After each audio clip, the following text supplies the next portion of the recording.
Hi, I'm Dave Dinkle.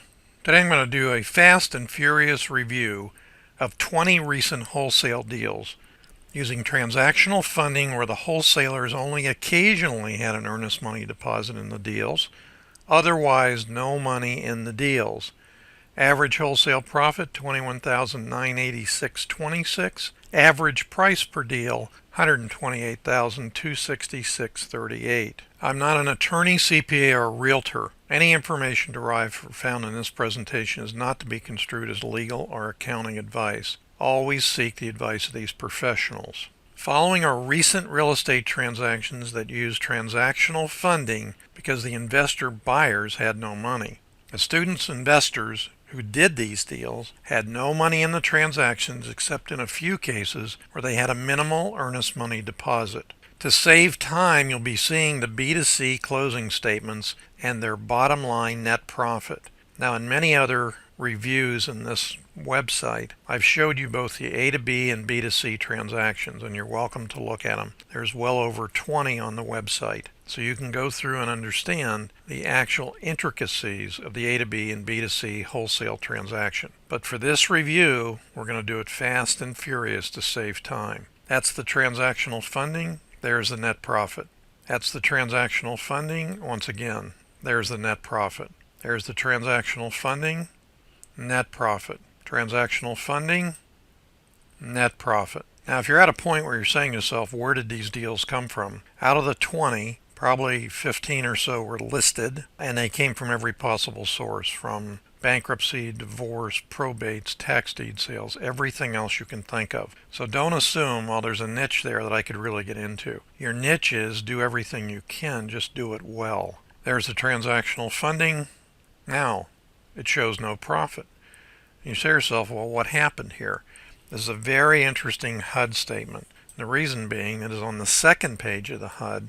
In this case, a student showed the profit there. So as the seller looked at the first page, he saw no profit to, in this case, a student. Whereas the listing agent was creative enough to put it on the second page, and that's it. And you'll see there's also a partnership fee. It means that someone else brought the buyer to this student. Transactional funding, you'll notice in this case, it's a large amount, but look at the profit. Relatively small amount for the price of the property, but it's not bad. Money is money. Transactional funding, net profit. Transactional funding, net profit. Transactional funding, net profit. Now, there's a clue here as to what this is, and the clue is rents. This is a triplex. Transactional funding, net profit. Transactional funding, net profit. The difference in this statement and the other ones you've seen, this one is the same as the very first one. It's called a CD, which is a closing disclosure, which went into effect for end buyers who are getting conventional financing October 1st of 2015. And they've been a real pain to the industry just because they're somewhat complicated until you start using them more frequently. Transactional funding amount, net profit. Transactional funding amount, net profit. Transactional funding amount, net profit. In this case, you'll notice that the net profit is significant compared to the amount of the transactional funding borrowed. Transactional funding, net profit. Transactional funding, once again, this is a pretty substantial amount in the areas where I did these transactional fundings, and a relatively small profit.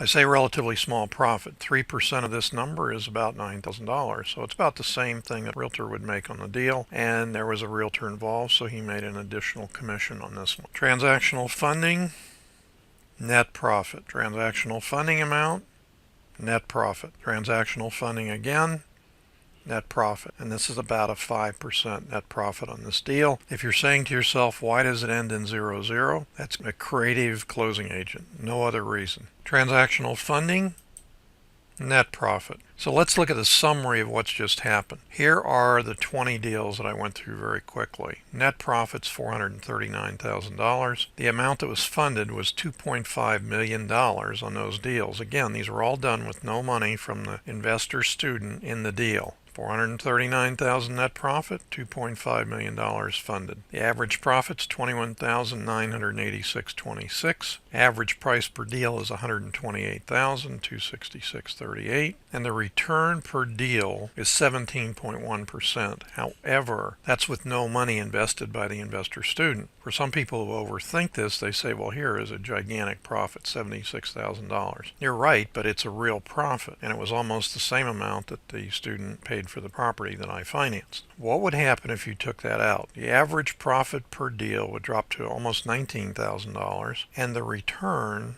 would be 14%. So ask yourself this question. How much are you making if you're a licensed real estate agent on your average deal? Is it close to 17%? If it is, continue to be a licensed agent. Agents have a tremendous advantage if they become investors because they have the ability to wear two hats. If you can't get your seller to take a cash offer, he wants to list it because he's not motivated, list it. Worst case scenario, you get 5 or 6% out of the deal if you don't have to split it. So what does this mean? For the average viewer, your thought may be that you can't possibly make these large wholesale profits in your hot market. Actually, these examples are in the number 1 or number 2 hottest and most competitive market in the country. These profits are made, but not simply by putting properties under contract and closing.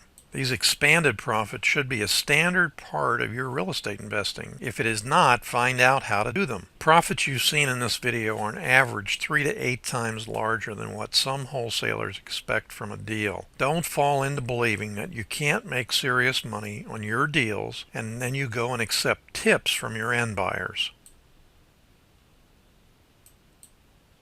Thanks very much for joining me. I'm Dave Dinkle.